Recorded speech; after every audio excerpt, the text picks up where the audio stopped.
हरि ओम नमः शिवाय।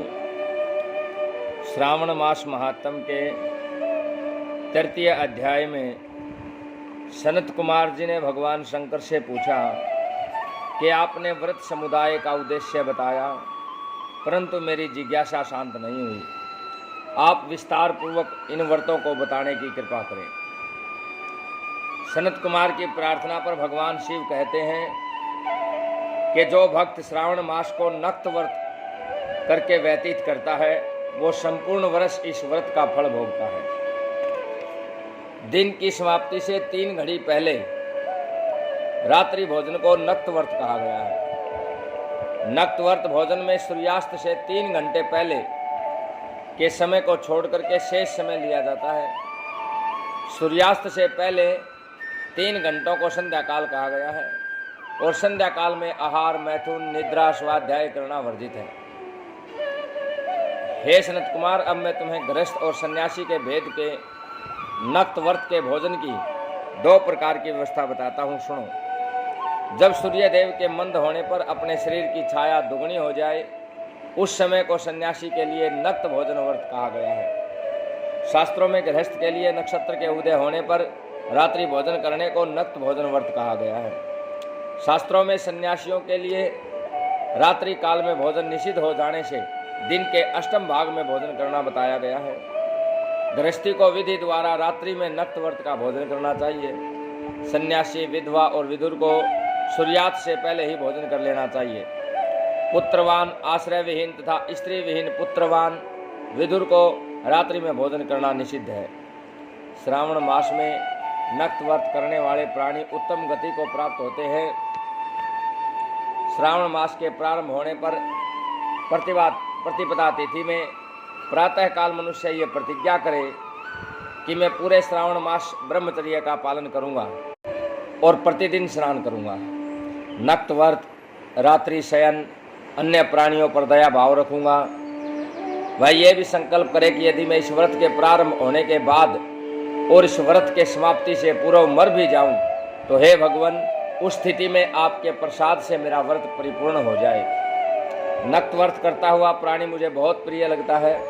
ब्राह्मण द्वारा या स्वयं रुद्र का 1 मास तक जो अभिषेक करता है उस पर मेरी सदैव कृपा दृष्टि बनी रहती है, क्योंकि मुझे जलधारा बहुत प्रिय है। श्रावण मास में जो प्राणी अधिक स्वादिष्ट भोजन या उपयोगी वस्तु ब्राह्मण को देता है वह मुझे बहुत प्रिय है। हे सनत कुमार, अब मुझसे उत्तम लक्ष्य पूजा विधि को सुनो। लक्ष्मी की पूजा उसकी इच्छा रखने वाले को बिल्व पत्रों से, शांति की कामना करने वालों को दुर्वा से, आयु की इच्छा रखने वाले को चंपा के फूलों से भगवान विष्णु की पूजा करनी चाहिए। विद्या की इच्छा रखने वाले व्यक्ति मल्लिका तथा चमेली के फूलों से पूजा अर्चना करनी चाहिए। तुलसी दल से भगवान श्री विष्णु और मैं स्वयं बहुत प्रसन्न होते हैं। पुत्र की कामना रखने वाला व्यक्ति कटेरी के फूलों से पूजा करे। जिसे बुरे बुरे शोपन दिखाई देते हों उनके नाश के लिए उत्तम धान्य से पूजा अर्चना करनी चाहिए। देव के सम्मुख रंगबल्ली, पद्म, स्वस्तिक आदि चक्र बनाने चाहिए। संपूर्ण कामनाओं की पूर्ति के लिए सब फूलों से भगवान की पूजा करनी चाहिए। लक्ष्मी पूजा करने से भगवान शिव, भगवान विष्णु सदा प्रसन्न रहते हैं। अंत में व्रत का उद्यापन अवश्य करना चाहिए। उद्यापन के लिए मंडप बनवा करके उसके तीसरे भाग में वेदी बनाएं। पुण्य वाचन करके आचार्य का वर्ण करें। मंडप में बैठकर रात्रि जागरण करें। वेद पाठ करवाना चाहिए। वेदी पर उत्तम चतुर्लिंग तो भद्र बना करके उसके मध्य भाग में चावलों से सुंदर कैलाश का निर्माण करना चाहिए। उस वेदी में यथास्थान तांबे का कलश स्थापित करना चाहिए। उसमें पंच पल्लव और सूक्ष्म वस्त्र रखने चाहिए। उसमें भगवान शिव की स्वर्ण की मूर्ति रखनी चाहिए। पंचामृत से भगवान शिव को स्नान कराना चाहिए। नैवेद्य युक्त धूप, दीप, गीत, वाद्य, नृत्य, वेद, शास्त्र, पुराणों द्वारा रात में जागरण करना चाहिए और प्रातःकाल होने पर स्नान करना चाहिए। पवित्र शास्त्रोक्त विधान से वेदी बनानी चाहिए।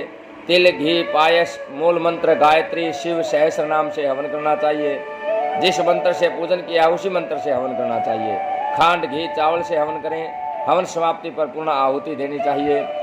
प्रातः वस्त्र, अलंकार, आभूषण से ब्राह्मण का अर्चन करना चाहिए।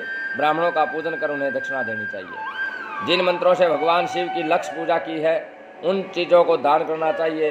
स्वर्ण निर्मित भगवान शंकर की मूर्ति का अर्चन करें। यदि 1 महीने तक दीप जलाया हो तो उसको दान में देना चाहिए। संपूर्ण इच्छाओं की सिद्धि के लिए श्रवण की बत्ती, चांदी का निर्मित दीप बनवा करके उसमें गऊ का घी भरकर दान देना चाहिए। ब्राह्मणों को भोजन करा के दक्षिणा दें। इस प्रकार जो मेरी अर्चना करता है मैं उस पर सदैव प्रसन्न रहता हूँ। जो मनुष्य श्रावण मास में अपनी प्रिय वस्तु का त्याग करता है वह मुझे अर्पण की जाती है। तो हे मुने, उस फल को चुनो। इस लोक में तथा परलोक में वह वस्तु लाख गुना होकर के मिलती है। निष्काम भाव से त्यागने पर उत्तम गति की प्राप्ति होती है। जो भक्त मेरा रुद्री पाठ करवाता है वह प्रति अक्षर करोड़ वर्ष तक रुद्रलोक में निवास करता है। पंचामृत के अभिषेक से मोक्ष की प्राप्ति होती है। श्रावण मास में धरती पर सोने वाले मनुष्य को हाथी दांत से बनी हुई या चंदन निर्मित नवरत्न से जड़ी हुई मृदु गरुड़ चिन्ह वाली रुई से भरी हुई कपड़े की रजाई तथा तकियों से संपन्न सैया प्राप्त होती है। वह सैया उसे सुंदर स्त्री अन्य रत्नों से विभूषित मिलती है। श्रावण मास में जो आदमी ब्रह्मचर्य का पालन करता है उसका तेज अत्यधिक पुष्ट हो जाता है। तेजस्विता, बल, शरीर, दृढ़ता और धर्म कार्य में समस्त उपकारी चीजें उसे मिलती हैं। जो आदमी इस मास में मौन व्रत धारण करता है वह श्रेष्ठ वक्ता हो जाता है। मौन व्रत दिन या रात भोजन के समय रखा जा सकता है। मौन व्रत में यदि मनुष्य घंटा तथा पुस्तकें दान करता है और उसको सब शास्त्रों की जानकारी स्वयं प्राप्त हो जाती है, वह मौन व्रत के प्रभाव से बृहस्पति के समान बुद्धि वाला बन जाता है। इस प्रकार व्रत करने वाले मनुष्य की किसी से कलह नहीं होती। ओम नमः शिवाय। ओम नमः शिवाय।